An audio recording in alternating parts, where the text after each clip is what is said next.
हरिओम. मी विशाखा विजय बागवे, विद्या मंदिर दैसर उपासना केंद्र. माझा मुलगा 2011 साली 12वी पास झाला.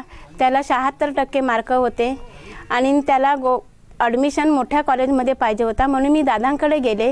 दादांना दाखवलं. दादा बोले छान आहेत मार्क, तू चांगल्या कॉलेजमध्ये साठेसारख्या कॉलेजमध्ये ॲडमिशन घे.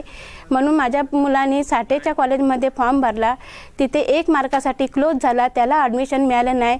आणि त्यावेळेला माझ्या मुलाला 1 मार्कासाठी माझा मुलगा लिस्ट क्लोज झाली. आणि त्यावेळेला त्यांनी मार्क त्याला जास्त मिळणार होते, पण त्यावेळेला वर्ल्ड कप होता. वर्ल्ड कप असल्यामुळे त्याने वर्ल्ड कप बघत होता, अभ्यास करत होता, वर्ल्ड कप बघत होता, अभ्यास करत होता. त्याच्यामुळे साठेसारख्या कॉलेजमध्ये 1 मार्कासाठी त्याची लिस्ट क्लोज झाली. गोखलेला त्याने ॲडमिशन घेतलं. गोखलेला 4 दिवस त्यांनी भरले आणि परंतु त्याला साठेमध्ये जायचंच होतं. पण त्याचा एक मित्र खूप ओळख काढली, पण तरी पण त्याला काही मिळालं नाही ॲडमिशन वगैरे.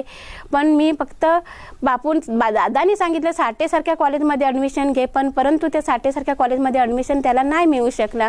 आणि त्याचा मित्र एक काय बोलला, प्रतीक तुला ॲडमिशन मिळालं का रे? तर नाही म्हणे, क्लोज झालं, नाही मिळालं. गोखले कॉलेजमध्ये त्यांनी 4 दिवस भरले आणि नंतर त्याचा मित्र साठेच्या कॉलेजमधल्या सरांना काय बोलला तो का सर माझा एक मित्र आहे, त्याला 76% मार्क आहे, त्याला ॲडमिशन मिळू शकेल का इथे? तर सर काय बोलले, हो मिळेल, त्याला मार्क लिस्ट आणि पैसे घेऊन यायला सांग. त्याला मित्रांनी त्याचा रात्री फोन आला का प्रतीक तू मार्क लिस्ट काढून घेऊन ये आणि पैसे घेऊन ये, तुला इथे साठेमध्ये ॲडमिशन मिळेल. सकाळी उठला माझा मुलगा, आंघोळ केला आणि काही न खाता तसा तो गेला गोखलेमध्ये गेला. त्यांनी मार्क लिस्ट काढला. फक्त बापाकडे मी उभा राहिली आणि बापाला सांगितलं, बापा माझा पोरगा आज मार्क लिस्ट काढतोय आणि साठेमध्ये ॲडमिशनसाठी जाते, आता तू त्याच्या पाठीमागे उभा राहा, नाही तर वर्ष मग माझ्या मुलाचा फुकट घालू नको, असं मी माझ्या देवाला सांगितलं. आणि खरोखर सांगते, बापूरायांनी माझ्या अगदी त्या कॉलेजमध्ये गेला, त्या सरांनी अशी मार्क लिस्ट घेतली आणि पैसे घेतले आणि त्याला उद्यापासून कॉलेजमध्ये ये म्हणून सांगितलं.